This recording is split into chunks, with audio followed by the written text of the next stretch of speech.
So I think the future of food systems is going to be data-driven, but that future is in Africa. Alice, this has certainly been an eventful Davos. I would just be interested to hear, what are your main takeaways coming out of this week? First and foremost, I think AI, of course, is the big subject, and AI for agriculture and AI for food. I've been in many discussions. So, frankly, I think the future for food systems is going to definitely be very much technology and data driven. It's a given. Many panels I was in, we kept talking about the fact that we need to embrace this, that is coming. But we also need to make sure that when it comes, that the benefits are spread and that everybody understands it. But importantly, that it solves the problem, because we don't want farmers to adopt AI unless it solves a problem.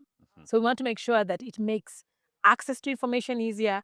It makes credit scoring much easier for women who need access to business, and we need access to women farmers who can't access finance at the moment because they don't have credit scores. But now with AI can do that.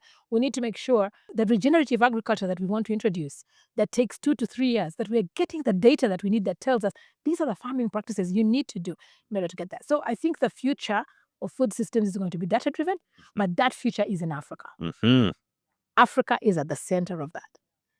Secondly, importantly for me, is the need to connect the dots between food, between energy, between health, between climate, between nature, because food systems are at the center of all of that. Hmm. And African food systems are at the center of all of that. So I'm seeing a lot more Africans here, which is good. Africa is being seen. So we're very excited because I think it's important post USAID, post the changes in the global development landscape, that Africa shows that it has agency, that Africa can drive this.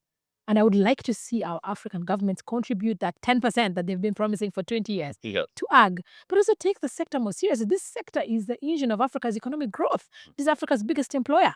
It feeds us, it feeds the world. So that's my priority. Alice, it is always so inspiring to me to get to talk to you. Thanks so much for sharing your perspectives. Thank you for the time together. Thank you, Jim. It's always good to see you too.